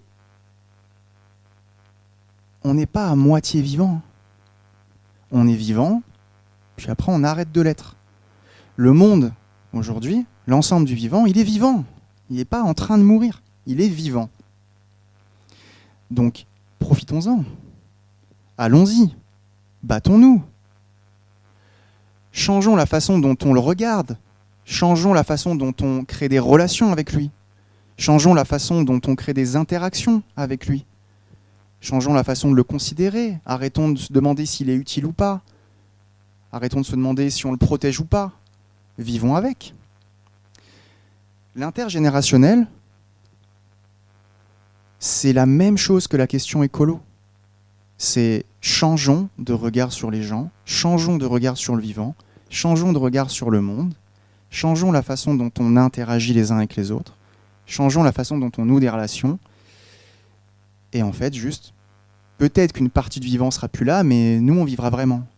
Et les personnes qui vivent, vivront jusqu'à la fin de leur vie, quoi. Donc c'est finalement ce qu'on peut espérer de mieux. Et j'ai pas toujours l'impression que ce soit le cas. Et ce dont je suis en train de parler, c'est pas uniquement vrai pour les vieux. Il y a des personnes qu'on laisse à moitié mortes tous les jours. Et elles n'ont pas besoin d'être âgées. Elles peuvent être très jeunes. Et elles peuvent être autre chose qu'âgées d'ailleurs. Elles peuvent être des femmes, elles peuvent être des migrants, elles peuvent être plein de gens. Du coup, pour conclure, le message que j'aimerais vous passer, c'est avant tout ce qu'il peut y avoir de différent entre nous, on a un destin commun. On a une communauté de destin à entretenir, à approfondir, à faire vivre. Et puis au-delà de ce destin-là, On a une communauté de vivants. On est tous vivants, toutes et tous. Essayons de baser nos façons de vivre ensemble sur ces deux dimensions. Rappelons-nous ça. La vie est courte, profitons-en. Et profitons-en pour vivre des belles relations ensemble, en tant que vivants, humains et non humains. Merci beaucoup.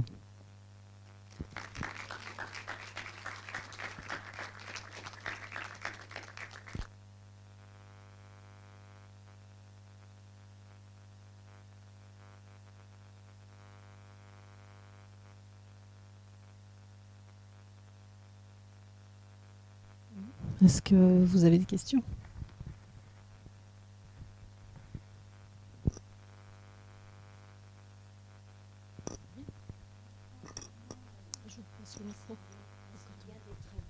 Moi, je pense, on est peut-être tous vivants, mais il y en a qui le sont beaucoup moins que d'autres.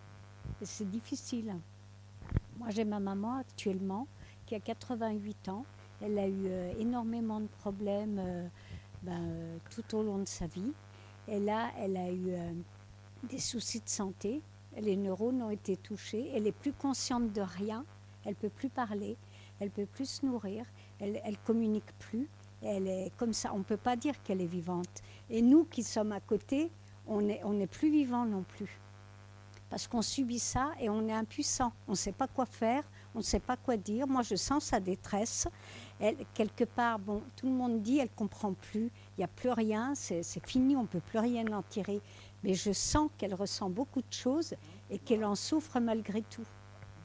Donc, je pense qu'il y a vivant et vivant. Voilà. Bon, déjà, merci pour ce témoignage. Quand on parle d'intimité, vous prenez les choses au pied de la lettre. Non, mais évidemment, je suis d'accord avec vous. Maintenant, pour moi, ce qui est important de dire, c'est que si on considère votre maman comme quelqu'un de vivant, on ne l'accompagne pas de la même façon. Voilà. Vous. Mais moi, je ne parle pas de vous. Je parle de la société. Je parle de l'ensemble de notre communauté de destin. C'est ça dont je parle. Évidemment que je ne parle pas que de vous. Je sais ce que c'est, les danses. C'est très dur. Justement, si vous vous retrouvez seul face à ça, c'est parce que justement, on a un problème commun. Votre mère, c'est pas la seule dans ce cas-là. Il y a des milliers de personnes dans ce cas-là en France. Et encore au bas mot, hein, je veux dire. C'est une question de quel regard on porte sur cette situation de vie-là. Vous le dites très juste, elle sent les choses, elle ressent les choses. Oui. C'est suffisant. Il y a d'autres questions à se poser sur la question de la fin de vie, mais c'est pas mon propos ici. Mon propos, c'est de dire que si on considère les gens comme vivant pleinement jusqu'à la fin, on ne les accompagne pas de la même façon. Mais je ne parle pas de vous, madame, vraiment. Vous comprenez ? Ouais. Merci, en tout cas.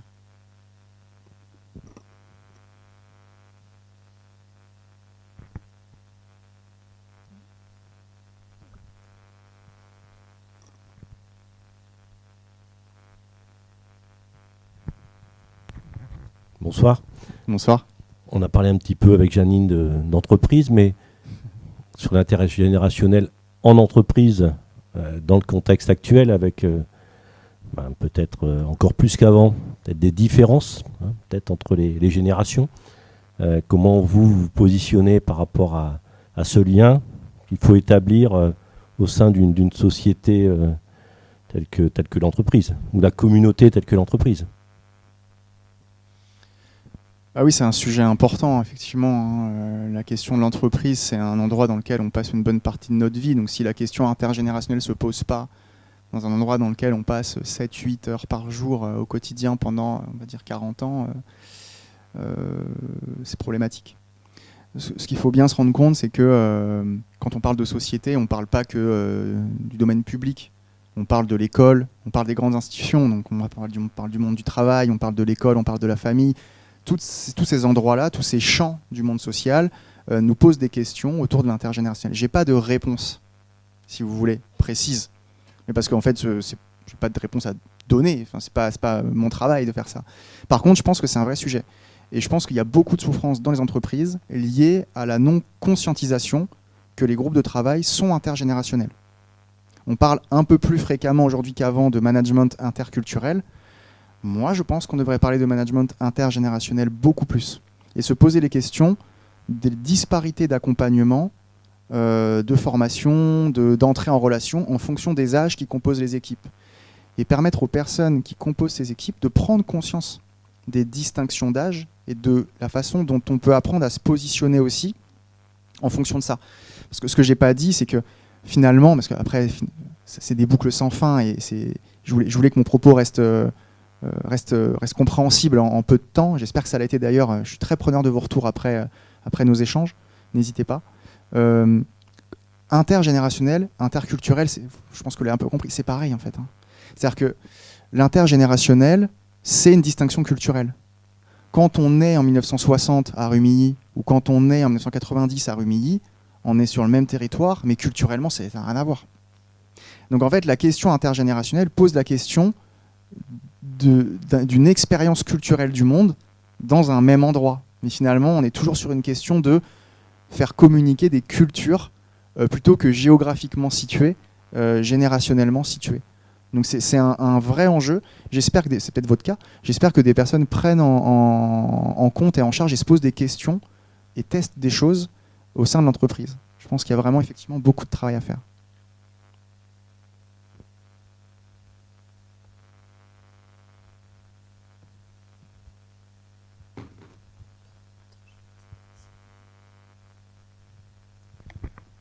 Moi, j'avais juste une question par rapport effectivement à ce que vous vivez avec Janine ou avec Georges, parce que là, vous parliez bien du temps long, du partage qui permet effectivement d'éplucher, j'allais dire l'oignon pour arriver à l'intime. Le fait qu'il faut garder une certaine distance et être dans l'empathie, mais il y a quand même un attachement avec ce temps. Ah oui, évidemment. Ce serait dommage de ne pas vivre ça, non ? Ah ouais, d'accord, ça me rassure.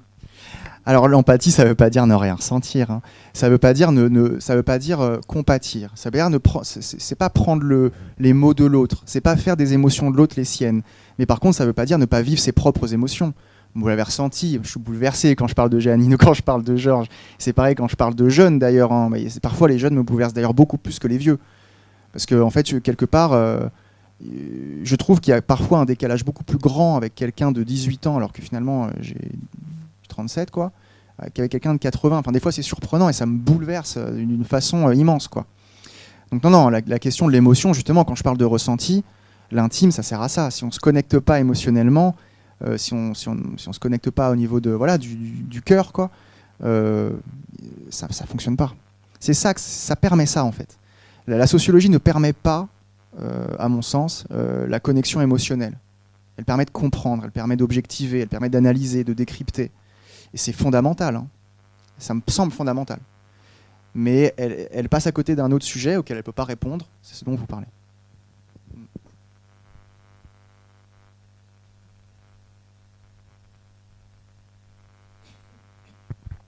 Oui, bonsoir et merci Bonsoir. pour toute l'organisation de cette conférence.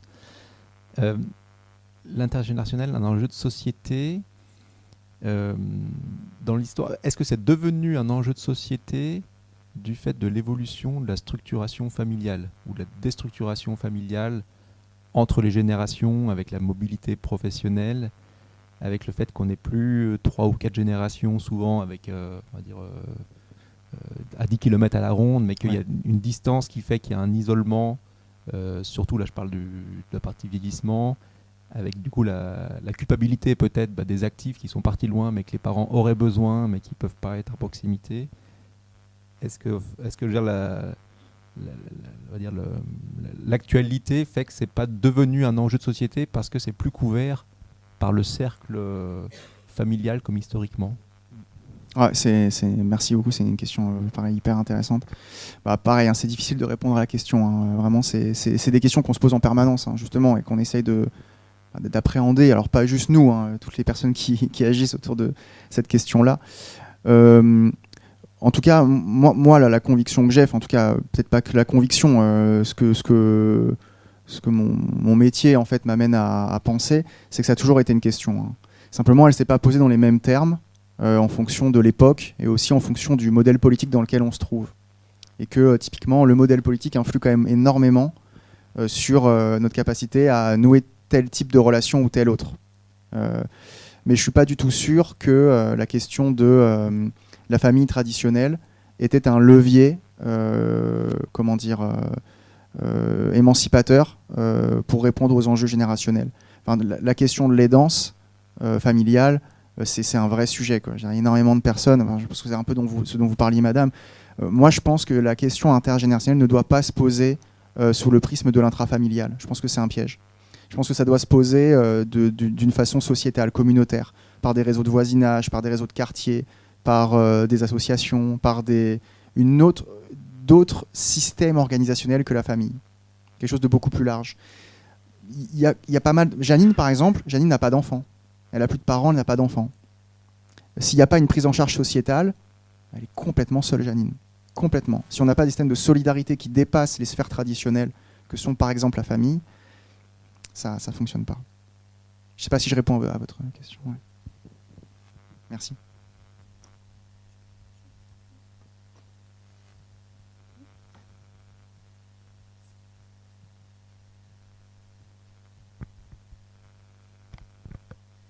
Voilà, moi, c'est pas une question, c'est une réflexion que j'ai eue en vous écoutant sur le regard que porte la société sur les jeunes, enfin l'agisme, voilà, les clichés qu'on a sur les images qu'on a des jeunes ou des vieux. Et je me disais, il y a notre propre image qu'on a en prenant de l'âge, où à un moment on se dit, tiens, ça c'est plus pour moi, comme a fait sûrement Georges. Se dire, s'interdire des choses alors que notre corps nous les permettrait encore, et qu'on pourrait encore avoir des rêves, mais on intériorise cette image. Et j'imagine que c'est pareil pour ceux qui appartiennent à une classe sociale ou à une communauté, en se disant ça c'est pas pour moi. Et voilà, c'était juste cette réflexion qui me venait en vous écoutant. Oui, ce dont vous parlez a un mot, hein. Ça s'appelle l'agisme autodirigé. C'est-à-dire qu'en fait, notre société nous montre tellement à quel point nous devons être ceci ou cela par rapport à notre âge, que nous finissons par en avoir déjà l'intime conviction et l'incapacité d'en sortir. L'agisme autodirigé, c'est la façon dont nous sommes déterminés socialement par notre âge. Et ça, c'est très difficile de s'en extraire. Voilà. Mais justement, c'est pour ça que c'est important de ne pas uniquement fonder une société basée sur une compréhension autour de l'âge, mais de réussir à se rencontrer en dehors des critères sociaux pour que vous et moi, par exemple, on réussisse à déconstruire la façon dont on se rencontre. Moi, si je vous rencontre, si vous me rencontrez, la question de notre éventuelle différence d'âge va nous positionner, en fait. On va se rencontrer autour de notre âge. Et progressivement, on va se mettre à se rencontrer différemment. Et c'est ça, en fait, l'enjeu. C'est vraiment ça. C'est-à-dire que si on ne prend pas ce temps long, si on ne change pas nos modèles d'entrée en relation, on ne se rencontrera qu'au travers de nos critères sociaux. On rentrera pas dans la profondeur de l'oignon. On restera en surface. Et on aura l'impression qu'on s'est rencontrés. Hein. C'est ce qui se passe la plupart du temps. Mais ce n'est pas si évident. Et la deuxième chose, vous dites quelque chose de très important sur le rêve. Souvent, on dit oui, il faut rêver, c'est important d'avoir des rêves. Mais il ne faut pas oublier qu'il y a plein de gens qui n'ont pas la possibilité de rêver. C'est-à-dire que leur rêve, il n'est même pas dans leur projection la plus farfelue, quoi. Et toutes les personnes qui, justement, accumulent des parcours de précarité, de pauvreté, d'injustice, parfois avec des traumas psychologiques qui sont liés à autre chose que des critères sociaux, ou en tout cas pas tout à fait corrélés, n'arrivent plus à rêver. C'est-à-dire que c'est même pas qu'ils n'arrivent pas à vivre leurs rêves, c'est qu'en fait ils n'en ont juste plus, ils n'y arrivent pas, quoi. Donc ça, c'est un vrai sujet. Effectivement, vous avez raison, je pense que Georges, alors je sais pas, parce que moi je le côtoie pas autant que Janine, Georges. C'est Chloé qui le côtoie, donc Chloé vous répondrait mieux que moi. Et Georges encore mieux, évidemment, parce qu'il adore prendre la parole. Il aurait été hyper content de faire la conférence à ma place. Je pense qu'il avait complètement oublié qu'il avait un rêve. Hein. Vraiment. Je pense que en fait, sa condition d'homme vieillissant, en plus de précaire, en plus avec des parcours d'addiction, lui ont complètement enlevé la capacité de rêver. Son rêve devenait beaucoup plus petit. En sociologie interactionniste, on appelle ça agrandir le territoire du moi. En fait, moi, j'ai un territoire autour de moi. Il est social, mais il est aussi géographique. Et en fait, plus je vais réussir à aller rencontrer des gens, plus je vais réussir à me déplacer, plus je vais augmenter en fait l'espace dans lequel je peux vivre. Et en fait, tous les parcours en fait qui viennent fragiliser réduisent ce territoire. Et on finit par ne plus réussir à voir ce qu'il y a au-delà. Donc on ne peut plus rêver au-delà de son territoire. Et si ce territoire diminue beaucoup, on ne peut plus rêver grand-chose.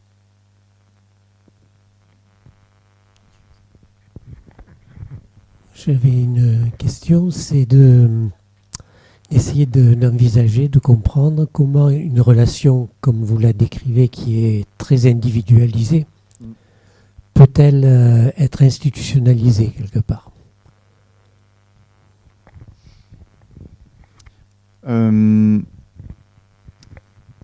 Faut militer. Faut militer, faut démontrer. Faut convaincre.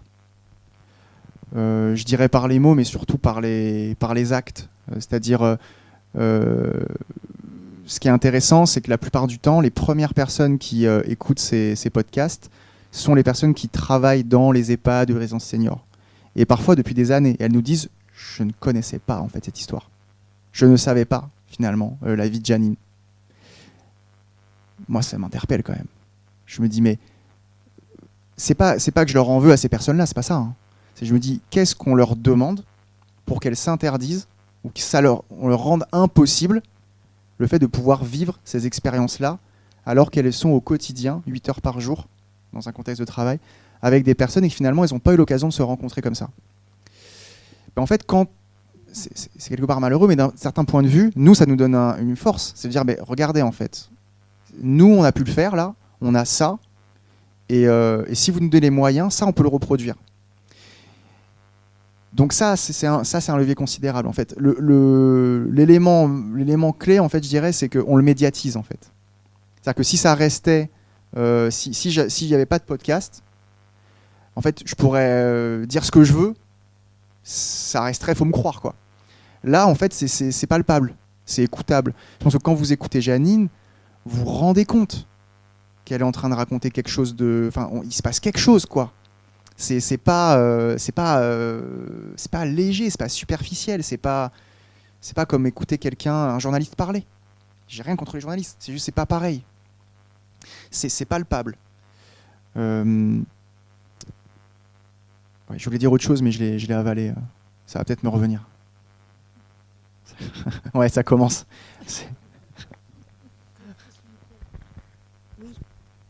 Donc il faut savoir que dans les EHPAD, en fait, le personnel qui est là est toujours à la bourre. Ils sont dépassés. Ils n'ont absolument pas le temps de dialoguer ou quoi que ce soit avec les résidents.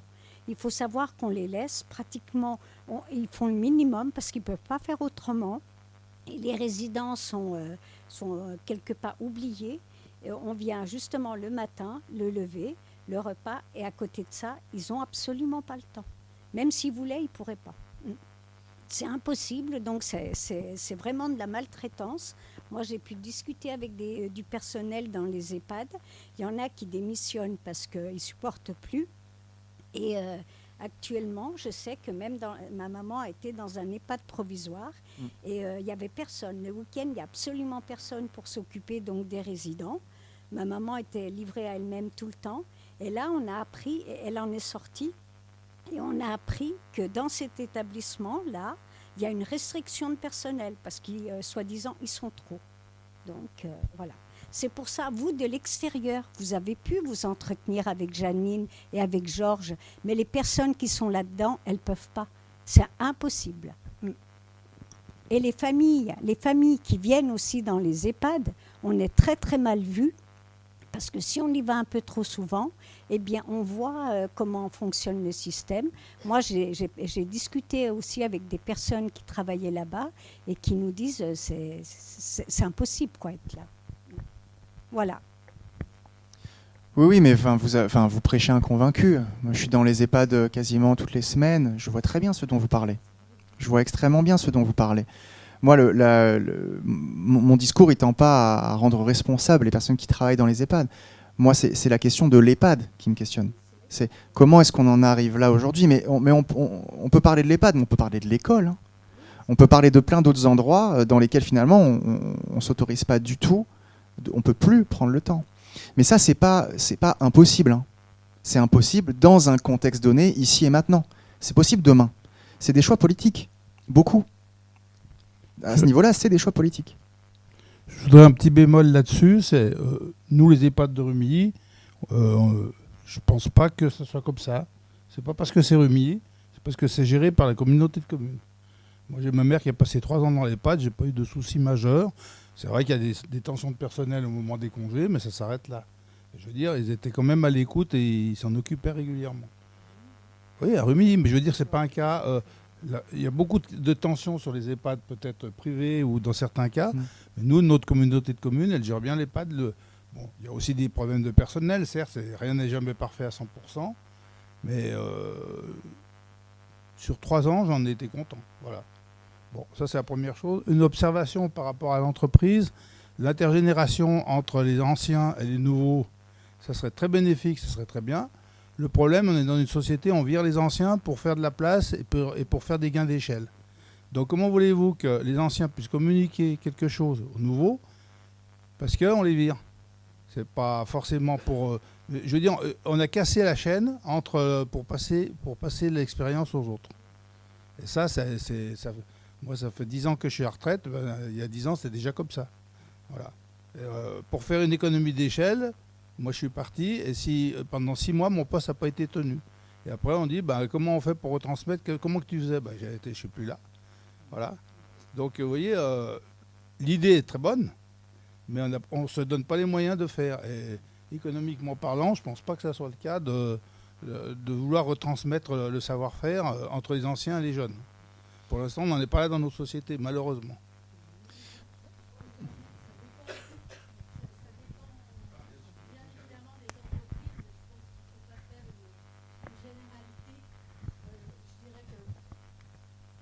Oui, je disais, je suis d'accord avec vous, monsieur, dans certaines entreprises, mais il ne faut pas en faire une généralité.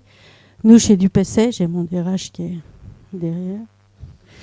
Nous, on a des chauffeurs qui sont à la retraite et qui continuent beaucoup à venir travailler dans l'entreprise. Et on a des chauffeurs anciens qui sont tuteurs, justement, pour patronner les jeunes.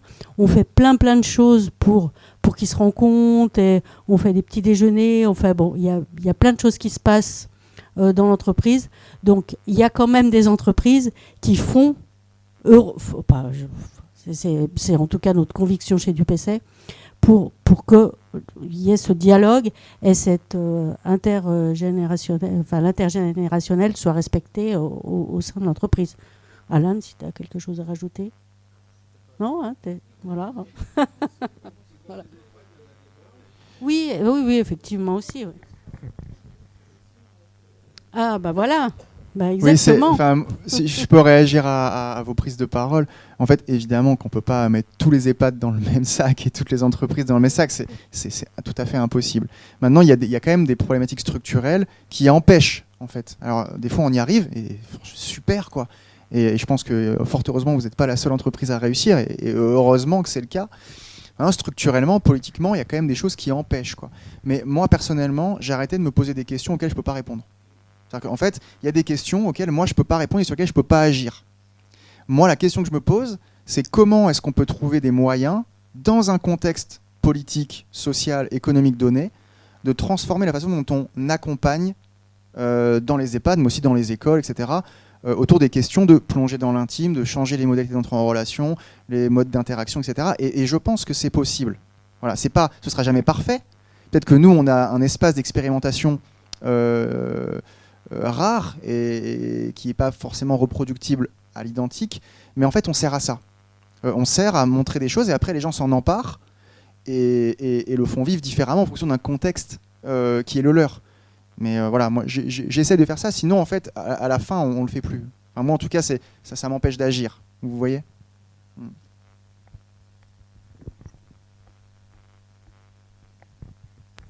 Merci, moi je voudrais vous faire partager une belle action qui a été réalisée par le Conseil municipal des jeunes de Rumilly en 2020 et qui était faite pour remettre de la correspondance entre les personnes. Donc c'était sur la base d'inscription de 10 à 84 ans. On avait eu des personnes qui s'étaient inscrites. Et l'objectif c'était de s'écrire pendant 8 semaines, l'un et l'autre sans se connaître. Et en fait, c'était des groupes de 2, donc ils étaient tirés au sort. Alors les âges, ils allaient, comme je vous l'ai dit, de 9, je crois, à 84 ans. Et ces personnes se sont donc ont fait de la correspondance écrite pendant ces 8 semaines. Et au bout de 8 semaines, ils se sont retrouvés sans se connaître. Ils se sont assis les uns à côté des autres. Et pour terminer, ils se sont rencontrés. Et on a eu vraiment des belles expériences entre des gens, une bachelière et un monsieur de 84 ans. Et j'ai trouvé ça vraiment extraordinaire pour faire de l'intergénérationnel. Alors là, il y avait une grande différence d'âge, mais il y avait aussi des âges qui étaient très proches. Et ça a mis des gens ensemble. Et c'était vraiment une très très belle expérience. Et je pense que ça peut être fait très facilement partout. Les gens n'ont plus l'habitude de s'écrire. Ils s'écrivent par des SMS qui sont mis à la poubelle très rapidement. Et là, ces correspondants, j'en suis sûr que ces gens les ont toujours proches d'eux. Et c'est super sympa comme action à faire. Et je voyais sur votre tableau la correspondance. Je pense que c'est très important aussi. Voilà une démonstration d'une action à laquelle nous, forcément, de façon extrêmement peu objective, on croit beaucoup parce qu'on a exactement la même proposition à quelque chose près que la vôtre. Et nous, ce qu'on observe, c'est exactement la même chose. C'est-à-dire que pour le coup, là, on est d'accord. C'est-à-dire qu'avec pas grand-chose, avec un stylo, une feuille et un timbre, et encore, nous, on va les livrer à vélo. Donc, on est des facteurs... voilà, on a des réseaux de bénévoles qui livrent des courriers entre les EHPAD, des citoyens, des écoles, etc. etc. Donc, il n'y a même pas le coût du timbre. Il y a une feuille et un stylo. Et cette action, elle s'appelait « À nos plumes, belle rencontre ». Ouais, voilà. C'est poétique en plus. Voilà, c'est la question que j'allais... Effectivement, c'est la question que j'avais, c'est est-ce que vous allez le renouveler ? Je sais pas, parce que je suis plus aux manettes de la mairie de Rumilly, et c'était à l'époque où j'étais conseiller municipal délégué à la jeunesse. Mais oui, j'espère que ça se refera. Ce genre d'action, et je peux vous dire qu'un conseil municipal des jeunes dans une commune, c'est très intéressant. Ils ont de très belles idées, très belles actions, et surtout des actions intergénérationnelles. Ils sont vachement ils aiment ça, ils sont sensibles à ça, ils veulent aller dans les maisons de retraite, ils veulent faire ce genre d'action, et c'est vraiment des belles actions qui mènent, quoi.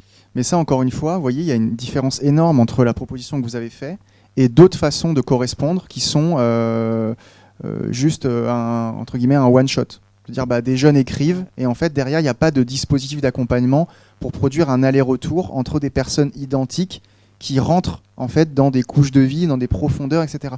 Si vous ne faites pas ça, le dispositif il n'a plus rien à voir. Si ça fonctionne, c'est parce qu'il y a cet aller-retour et cet entretien de plus en plus profond dans en fait des questionnements, des trajectoires, d'un dialogue, quoi. Mais c'est important, vous voyez, c'est vraiment plus la même chose. C'est plus du tout la même chose. Et nous, on l'a fait, et parfois sur plusieurs années. C'est-à-dire que nous, on a des correspondances. Donc dans le projet qui s'appelle Correspondance, on a des correspondantes et des correspondants qui entretiennent des lettres depuis parfois plusieurs années, maintenant. Et on a, par exemple, eu une personne qui habite maintenant à Chambéry, qui est venue dans l'établissement, dans la résidence senior du 7e, présenter son nouveau-né à Alain. Alain qui n'a pas d'enfant, qui vit seul, précaire, etc.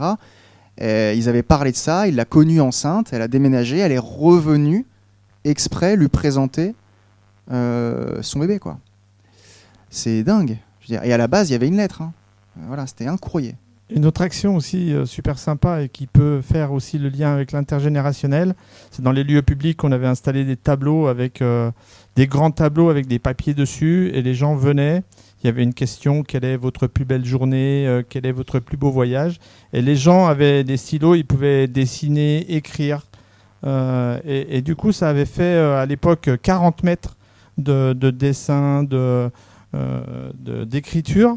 Et ça, on l'a gardé précieusement, et on s'était dit, on le ressortira dans 20 ans pour voir, il y a 20 ans, comment les gens se parlaient, comment les gens imaginaient les choses, etc. Et ça, ça fait une dizaine d'années, donc il faut encore attendre 10 ans pour que ça ressorte. Attendre, hein. Je pense que ça va être super sympa à relire. Ouais.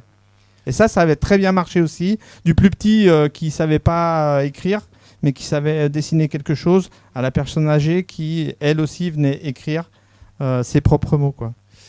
C'est un exemple hyper intéressant, parce que là, on voit quelque chose qui produit un effet complètement différent. Même si on est sur de l'intergé, On est sur quelque chose qui est plus là de l'ordre d'un plaidoyer en fait. On va montrer qu'il s'est produit quelque chose, on montre qu'il y a des personnes d'âge différents qui ont écrit, on le valorise, mais en termes d'entrée en relation, c'est complètement différent. Voilà. Donc, mais après, c'est pas que c'est moins bien, c'est que juste c'est complètement différent. Et voilà, c'est ça. Mais on n'est pas, par rapport à ce dont on parle là, on est sur quelque chose de complètement différent. Mais c'est génial. Plus il y aura de propositions, mieux ce sera. Nous, on propose une façon d'envisager les choses. Voilà, c'est tout. Merci pour ces beaux exemples.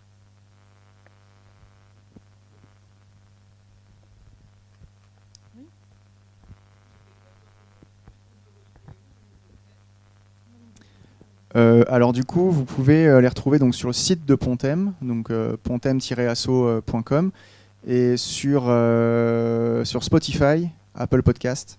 Il faut taper Rencontre sonore, c'est le nom du podcast. Et là, si tu cherches celui de Janine, c'est le tout premier, qui est tout en bas. On a une vingtaine, un peu plus de 20 maintenant. Il est en 2 épisodes, donc voilà, c'est le premier et le deuxième. Il y en a un sur Georges aussi. Si vous voulez rencontrer Georges, il y a un podcast de Georges.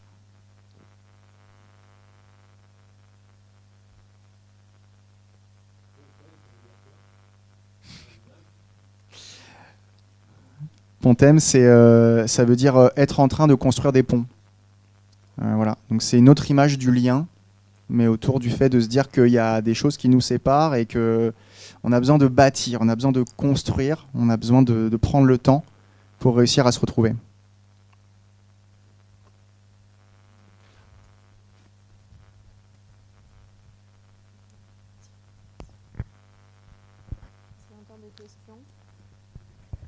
On va avoir un temps d'échange, donc vous allez pouvoir discuter directement.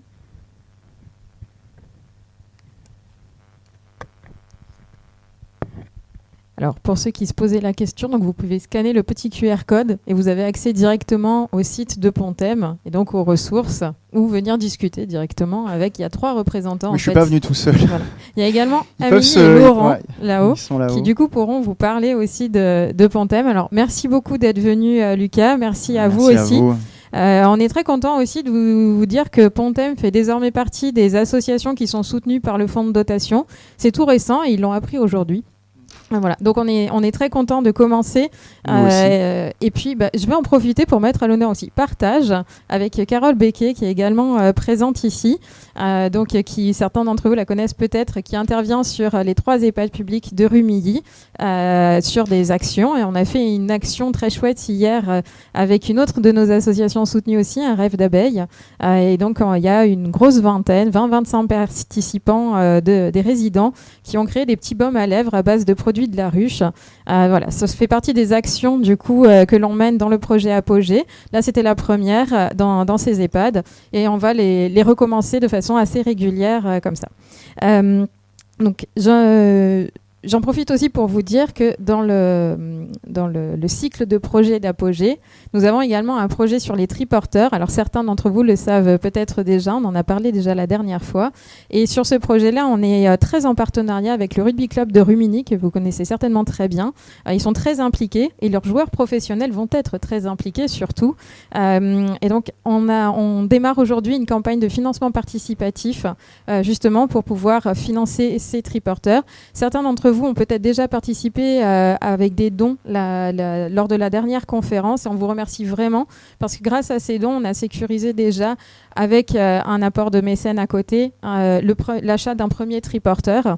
Donc bien sûr, comme on voudrait en faire des vélotaxis disponibles le plus possible sur Rumilly et sur l'Albanais, que ce soit pour la municipalité, pour des associations, lors des marchés, lors des événements, on aimerait bien en avoir quand même quelques-uns et pouvoir du coup vous les mettre à disposition. Donc vous pouvez tout à fait participer. On va passer, si c'est possible de switcher, on va le faire après. Vous avez un petit QR code et qui dit financement participatif dit également des contreparties. C'est-à-dire qu'il y a une campagne de dons comme on l'a fait la dernière fois où vous faites un don très libre et on vous en remercie. Mais cette fois-ci, on a également des contreparties à vous proposer.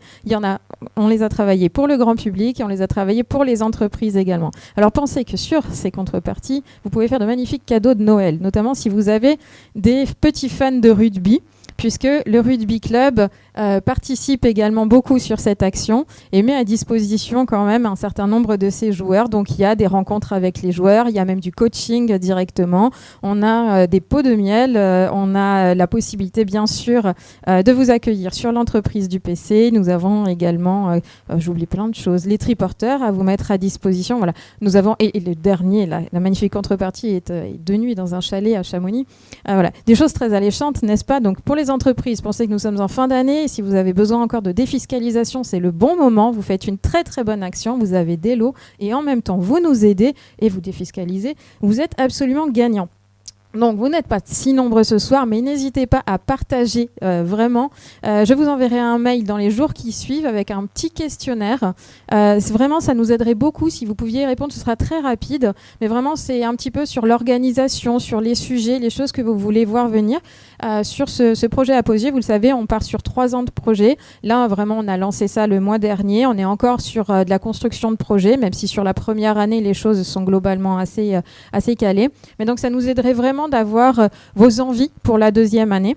Et j'en profite donc pour vous donner le sujet de la prochaine conférence qui aura lieu le 21 janvier. Même horaire, même forme, même endroit. Et ce sera cette fois ce sera une projection débat. On sera un peu hors format conférence, mais très participatif. On aura une projection d'une 50aine de minutes sur un film professionnel, sur le regard sur la vieillesse, sur l'image. Et dans ce film, vous ne verrez pas de personnes âgées, mais vous verrez absolument tout le reste de la société qui s'exprime sur qu'est-ce que devenir vieux, comment on se regarde, comment on regarde les autres. Et donc, on va vraiment parler d'image. Voilà, je regarde juste si je n'ai rien oublié. Ah oui, et donc on a un petit stand d'une petite caisse, comme vous le savez. On a fait le choix de la gratuité avec Alia sur tout ce cycle de projets. Vous pouvez tout à fait contribuer à nous soutenir si vous le souhaitez. C'est facultatif, mais c'est apprécié. Et donc on va mettre une petite caisse à disposition si vous le souhaitez. Et il y a des petits flyers qui présentent le film qui sera donc diffusé le 21 janvier. Voilà. Merci beaucoup à tous d'être venus. On apprécie vraiment votre participation. N'hésitez pas à vous faire le relais de ces événements et à très bientôt.